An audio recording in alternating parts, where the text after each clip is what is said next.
আজকে ব্লগটা ছাদ থেকেই স্টার্ট করছি। স্নান টান হয়ে গেছে, জামা কাপড়ও মেলে দিয়েছি, এবার নিচে যাব, নিচে গিয়ে পুজোটা দেবো। তো চলো আজকে ডেলি ব্লগ তোমাদের সাথে শেয়ার করবো, আমি সকাল থেকে কী কী করি সেই ব্লগটাই তোমাদের সাথে শেয়ার করব। তো তোমাদের যদি ভালো লেগে থাকে অবশ্যই একটা লাইক করে দিও, আর চ্যানেলটা সাবস্ক্রাইব করতে কিন্তু একদম ভুলো না। তো চলো এখন নিচে গিয়ে পুজো দেবো।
দেওয়াও কমপ্লিট, স্কিন কেয়ারও কমপ্লিট।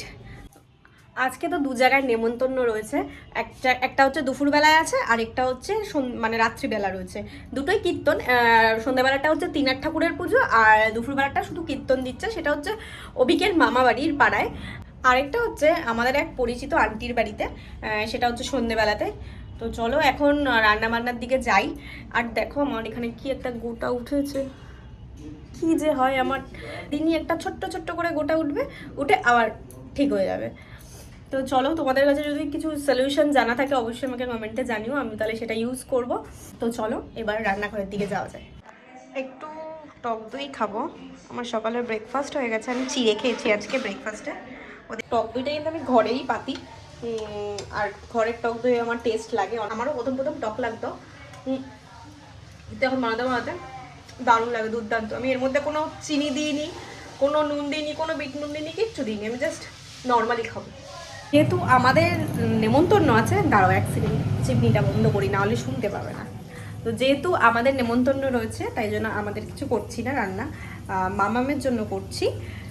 মামামের জন্য এদিকে ভাত বসিয়ে দিয়েছি, আর এদিকে হচ্ছে ট্যাংরা মাছের ঝোল। মশলা দিয়ে ট্যাংরা মাছের ঝোলটা কিন্তু দারুণ সুন্দর লাগে, সাথে বেগুনও যায়। মামাম যেহেতু বেগুন খেতে ভালোবাসে না তাই জন্য বেগুন দিইনি। এই রেসিপিটা আমি শর্টসে ছেড়েছিলাম, তো একবার বানিয়ে দেখো, খুব ভালো লাগে, খুব টেস্টি লাগে গরম ভাতের সাথে।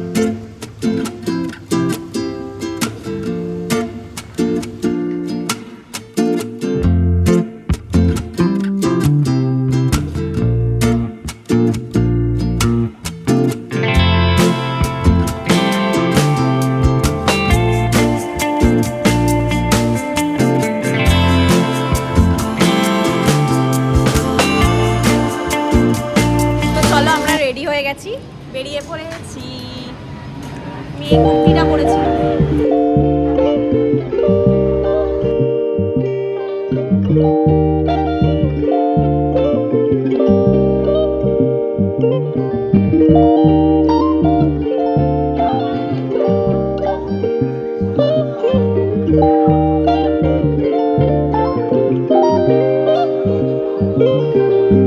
একটু কর যেরকম করছিলিস, একটু কর।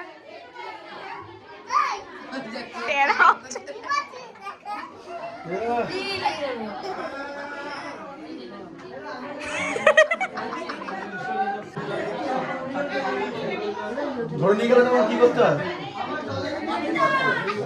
মাটিতে হাত দিয়ে কি করতে হয় ধরে নিয়ে গেলে? দেখি না খুশি খুশি ভালো লাগলো দেখলাম।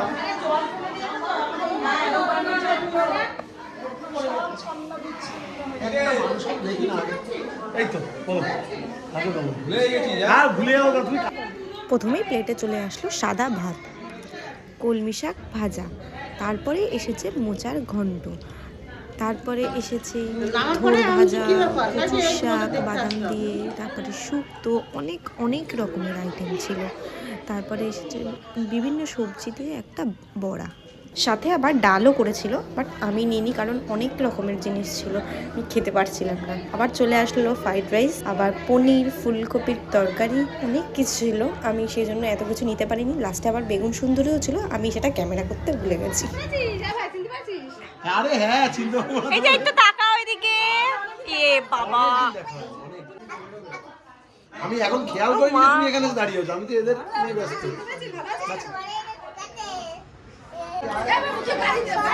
তো ওখান থেকে খেয়ে দিয়ে চলে এসেছি। অনেক রকমের, প্রচুর রকমের খাবার দাবার ছিল। আসলে গোপালকে ভোগ দেওয়া হয়েছিল, ঠাকুরকে ওইটাই ভোগ দেওয়া হয়েছিল, তারপরে আমাদেরকে দেওয়া হয়েছে। তো এখন আরেক জায়গায় যাচ্ছি, সেটা হচ্ছে আমাদেরই দোকানের মেম্বার, তাদের বাড়ি যাচ্ছে। তাদের বাড়িতে হচ্ছে ভীম একাদশী পালন করা হয়েছে, সেই জন্যই সবাইকে খাওয়াবে। তো আমরাও যাচ্ছি, তো চলো ওকে খাওয়াচ্ছি।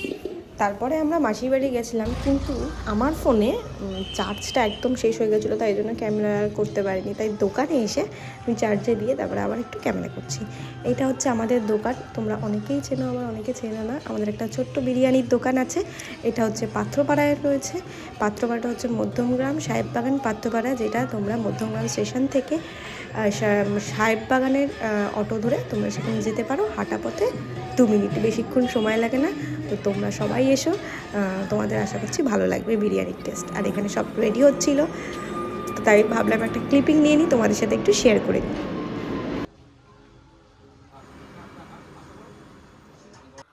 তো সন্ধ্যেবেলা নেমন্তন্ন ছিল, কিন্তু আমরা যাইনি, কারণ আমাদের প্রচণ্ড ল্যাদ লাগছিল, বেশি করে আমার ল্যাদ লাগছিল, ও দোকানে ছিল। তো আমরা বাড়িতেই খাওয়া দাওয়া করেছি, যেহেতু আমরা দুপুরবেলা 2 জায়গায় গেছিলাম। লাস্টে যেখানে গেছিলাম মাসির কাছে, তো মাসির সব কিছু বিরিয়ানি, আলুর দম ঠালুর দম সব প্যাক করে দিয়ে দিয়েছে, যেহেতু আমরা ওখানে খেতে পারিনি, তো বাড়ি এসে খাবো বলে মামামকেও খাবার দিয়ে দিয়েছি। মামাম ঘুমাতে চলে গেছে।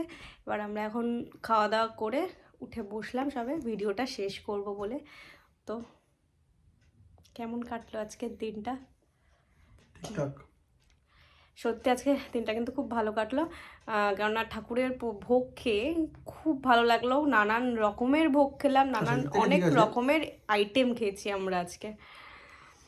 রাত্রিটা অনেক হয়ে গেছে, তো ওই জন্য আর ভালো লাগছে না, মনে হচ্ছে ঘুমিয়ে পড়ি। হ্যাঁ সত্যি অনেকটা রাত্রি হয়ে যায়, আমাদের প্রায় দিনই অনেকটাই রাত্রি হয়ে যায়, কারণ আমাদের দোকান রয়েছে, তো আস্তে আস্তে একটু দেরি হয়। তো আমাদের খাওয়া দাওয়া হয়ে গেছে, তখন চলো টাটা। ভিডিওটা যদি তোমাদের ভালো লেগে থাকে অবশ্যই একটা লাইক করে দিও, আর চ্যানেলটা কিন্তু সাবস্ক্রাইব করতে একদম ভুলো না, আর কমেন্ট করে জানিও তোমাদের ভিডিওটা কেমন লাগলো। তো চলো টাটা, আবার নেক্সট ব্লগে দেখা হচ্ছে।